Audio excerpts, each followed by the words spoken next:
Wayne County, Indiana can boast being the first for a lot of fabulous things, but one of the most important things that Wayne County was first at was lighting the spark for Indiana's suffrage movement. Wayne County helped move forward Indiana's role in the long struggle for women to secure the right to vote. Wayne County established the first Indiana Women's Right Convention, one of the earliest in the country. It took place in Dublin, Indiana in the year 1851 and continued until suffrage was ratified in 1920. Courageous women and men throughout Wayne County never gave up the fight to win their essential right to vote. Thank you for allowing me to be a part of this special celebration. As you may know, the fight for women's right to vote in Indiana began in Wayne County. Dublin, Indiana was home to the first meeting of the Indiana Women's Suffrage Association on October 15, 1851. Much of our success can be attributed to efforts of the women who came before us. And this year, I am reminded even more of Indiana's long legacy of female empowerment. As Lieutenant Governor, I also serve as the chair of the Women's Suffrage Centennial Commission in Indiana. Because 2020 is the 100th anniversary of women's right to vote. The Commission's purpose is to commemorate and celebrate Indiana's ratification of the 19th Amendment 100 years ago today. And the Commission has been working on several projects to carry on the legacy of the women's suffrage movement and to continue to celebrate women across our state for more than just this year. We unveiled a new plaque in the State House honoring the Women's Franchise League of Indiana, and they worked to gather over 100,000 petitions from both women and men urging the state legislature to take favorable action on women's suffrage.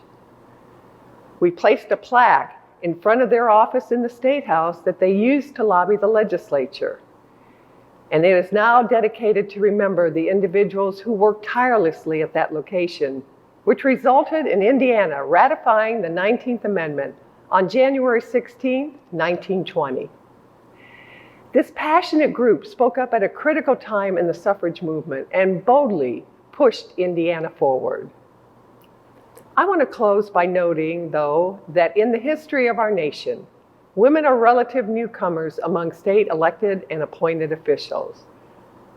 And although women make up about 51% of the population, we currently only make up 29% of all state legislators nationwide. But 5 of the 7 statewide elected officials in Indiana are women.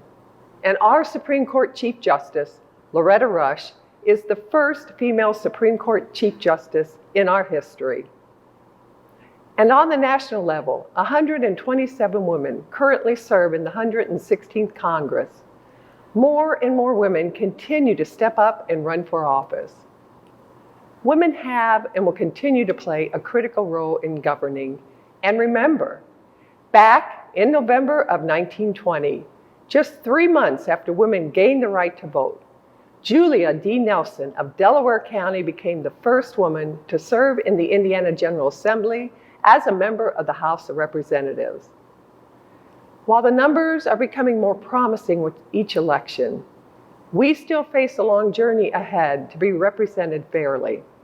And we must continue to elect and push for leaders that understand the important role women play in our state and the economy. Working together, we can take Indiana to greater heights than ever before. So thank you once again for the great honor of serving as your Lieutenant Governor. Governor Holcomb and I are grateful for all that you do. Our story begins with Earlham professor Tom Ham speaking about Quaker women and the social movement and why Quakers played such an important role in lighting the spark for the suffrage movement in Indiana. The women's rights movement in Indiana began with a convention held in the Wayne County town of Dublin in October 1851. Those in attendance were looked on by their neighbors as being at best rather peculiar, at worst as a group of entirely foolish, utterly unrealistic visionaries. Many had spent years trying to convince the residents of Indiana to embrace reforms that most Hoosiers considered absurd, abolition of slavery, equal rights for black people, communitarianism. One hard-headed politician in Indianapolis labeled them a hodgepodge of the most motley description, composed of abolitionists, renegade Quakers, and Negroes. It is not clear if any black people were present that day, but if they were, they certainly would have been welcomed by the abolitionists and renegade Quakers. Those in Dublin that day were responding to a call issued by a convention of reform-minded Quakers earlier in the year for a meeting to take up the issue of women's rights. It is unsurprising that the officers and most of those present were connected in some way with the Religious Society of Friends, or Quakers. Since the 17th century, Quakers had stood apart from almost every other Christian church for their advocacy of the right of women to preach and speak and pray publicly on equal standing with Quaker men. It is difficult to grasp today how radical that was for most Americans in 1851. Thousands of Quakers, largely from the South, especially from North Carolina, had migrated to Indiana before 1840, drawn by good land in the Northwest Ordinance's prohibition on slavery. By 1850, probably as many Quakers lived within 50 miles of Richmond, Indiana, as lived within 50 miles of Philadelphia and Wayne County, Indiana. It was not coincidence that the meeting to organize the Indiana State Anti-Slavery Society was held in the town of Milton, just south of us, or that the first anti-slavery newspapers in Indiana were published in Newport, what is now called Fountain City. And the latter place was, of course, the residence of Levi and Catherine Coffin, whose home was sometimes called the Grand Central Station of the Underground Railroad. Nearly all historians agree that the women's rights movement that emerged in the United States in the 1840s was in large part the fruit of the anti-slavery movement. Women in the North, like Lucretia Mott and Elizabeth Cady Stanton, contemplating what slavery was, saw parallels in the experience of women, that there was, as one put it, a slavery of sex. And when women began to organize to advance the cause of equal rights for women, it is unsurprising that they looked to Quaker women as leaders. When the first Women's Rights Convention in American history was held in Seneca Falls, New York, in the summer of 1848, 4 of the 5 organizers were Quaker women. Quakers made up at least a third of the men and women who signed the Seneca Falls Declaration of Rights and Sentiment, which called for full legal equality for women, including the right to vote. And many friends, male and female, endorsed the cause. As one crusty old Quaker farmer said, "All I have to say, if a hen can crow, let her crow." Some Indiana Quakers found the news from the East inspiring. They would form a majority of those who met in Dublin in 1851. Many had separated from their more conservative meetings to form radical groups that called themselves anti-slavery or progressive friends. Many of these Quakers, who had begun as abolitionists, radical opponents of slavery, had experimented with other reform causes in the 1840s. Several had been involved with a group that called itself the Society for Universal Inquiry and Reform, which between 1843 and 1846 had founded utopian communities in Ohio, Indiana, and New York, one of them not too far away from Dublin, near Winchester, Indiana. People like George and Eliza Taylor, Wilson D. and Caroline Schooley, Clarkson Puckett, and Emily Lewis were accustomed to ridicule, and it did not deter them from setting forth views, radical for their time, which many thought challenged the very foundations of civilized society. Instead, they embraced the outlook of Lucretia Mott, who famously said what was needed was not quiet labor for the cause of women's rights. "Give me noise on this subject," she proclaimed, and Quaker women did. Before we can delve further into our fascinating suffrage history here in Wayne County, we should first mention Seneca Falls in New York, which was actually the first official gathering of the Women's Suffrage Convention. Colleen Jenkins will talk to us a bit about being the great-great-granddaughter of Elizabeth Cady Stanton, one of the attendees of the Seneca Falls Convention. Hello, my name is Colleen Jenkins. I'm coming to you from Greenwich, Connecticut. As a college student, I went to Earlham College in Richmond, Indiana, and I have heard that a bridge in Richmond, Indiana is changing its name to the Mary Thomas Bridge. Dr. Mary Thomas, she was a trailblazer. What an interesting name instead of just Main Street Bridge. Why not remember people who changed your lives and made history? And that's exactly what I did too. I've been involved in a 7-year project for Central Park in New York City. And it involved my great-great-grandmother, Elizabeth Cady Stanton, who was a revolutionary. She demanded elective franchise, the vote for women. And just last August, we dedicated this statue. It's a statue of real women. This is my great-great-grandmother, Elizabeth Cady Stanton. This is Susan B. Anthony, and this is Sojourner Truth. The three of these women worked together for 50 years in order to gain women's rights in the United States. And particularly, this year we celebrate the 19th Amendment of the U.S. Constitution. So I am thrilled that people are reimagining their spaces that are around them, whether it be in Wayne County or Central Park, New York City. The point is that half the population are women and have contributed to our nation, and half the population are men who have also contributed. Our public art, our bridges, should reflect the contributions of all Americans in making our country so great. Thank you.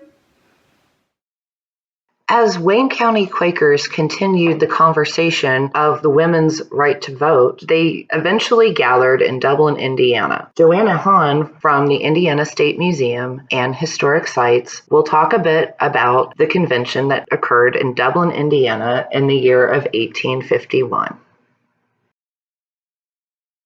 It was Randolph County Quaker Amanda Way who lit the spark by creating a resolution for the formation of a women's rights convention while attending meeting at the Greensboro Friends meeting in January 1851. Known as the Greensboro Resolution, Way states, "Whereas the women of our land are being oppressed and degraded by the laws and customs of our country and are in but little better condition than chattel slaves, therefore be it resolved that we call a women's rights convention and that a committee be now appointed to make the necessary arrangement." Way chose her audience well when she spoke publicly, as the Greensboro Friends welcomed radical social reform ideas like women's rights. Though this is 3 years after the initial Women's Rights Convention, which met in Seneca Falls, New York in 1848, several regional and even the first National Women's Rights Convention had already taken place. Others supported the resolution by listing their names in favor. The resolution and list of names were printed in newspapers across the state, noting a convention was to form later in 1851. Over 2 days, October 14 and 15, 1851, the convention was held at the Brethren Church in Dublin, Indiana. Wayne County may have been strategically chosen to house the convention given the county's Quaker communities who were already involved in other radical social reform movements such as abolition. But Quakers were not the only individuals to attend, as participants traveled from as far as Bartholomew and Montgomery counties and held a variety of interests and backgrounds. But getting to Dublin was not an easy feat in those days, where horseback and by foot were the forms of travel most available. Notable supporters who could not attend included Dr. Mary F. Thomas, one of the first women to earn a medical degree in the United States. She was also a very early advocate in the women's rights movement. Another was Robert Dale Owen, a prominent Hoosier politician and son of Robert Owen, who established the intellectual community of New Harmony in Posey County. Both showed support in other ways, especially Owen, who fought to achieve property and divorce rights for women in the state's constitutional convention that took place the same year. The first day focused on coordinating the roles individuals would play in the meeting, with Hannah Hyatt elected president of the convention and Amanda Way voted as vice president. Speeches rounded out the day from both Way and abolitionist and women's rights supporter Henry C. Wright. It was during the second day when the convention addressed what resolutions would be supported. Though suffrage for women was discussed, this was seen to be too radical. Instead, they supported ending injustices that impacted women's rights to ownership of property, wage inequality, the lack of educational opportunities. Without equal rights, women would never be able to advance politically, socially, and economically. The work accomplished at later conventions continued to push for women's rights. When the next gathering took place in Richmond in 1852, the Indiana Women's Rights Association had now been formed, and conventions continued under their leadership until the start of the Civil War in 1861. These conventions drew prominent national figures such as Susan B. Anthony and Lucretia Coffin Mott to Wayne County. Though the work paused during the Civil War, Amanda Way was there to begin the reorganizing process with the Indiana Women's Rights Association, forming into a new organization, the Indiana Women's Suffrage Association, showing that the platform has now shifted to go beyond just equal rights to the right to vote. There was an important milestone reached at the same time that encouraged women to become more vocal for the vote, as the territory of Wyoming now allowed women to vote starting in 1870. Over the course of the decade, more territories in the West passed similar laws. Gaining the right to vote seemed to be in sight. The 1851 convention was the start to what would become a 69-year fight for equality. It was over these years that women realized to really create reform, having the vote would be instrumental. It is this tenacity that we celebrate today.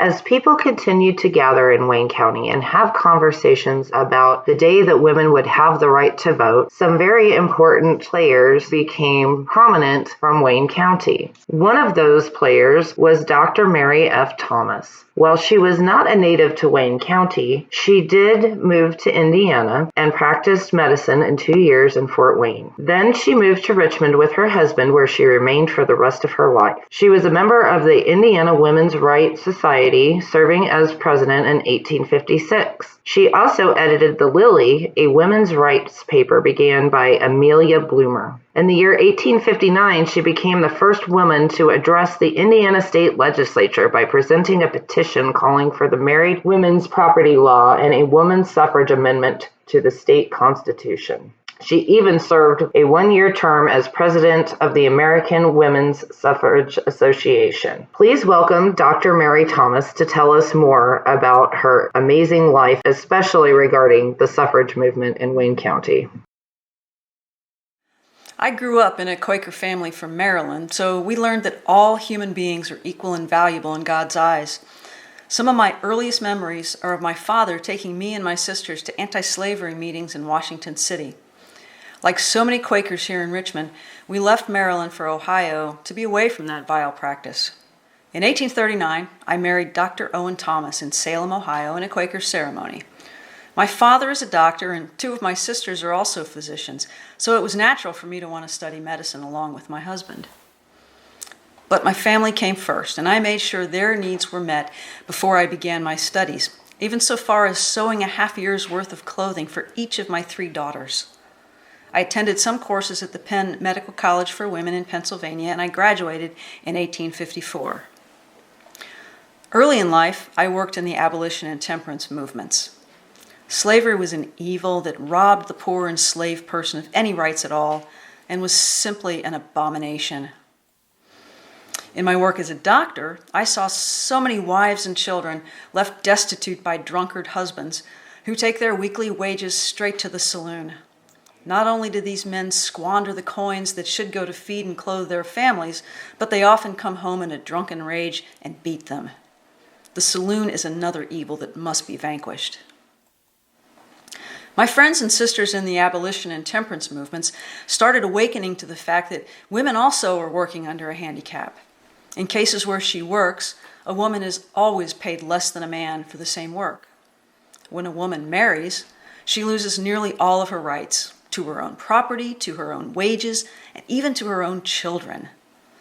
The ultimate remedy for this is having a say in the legislative process, and that means being able to vote.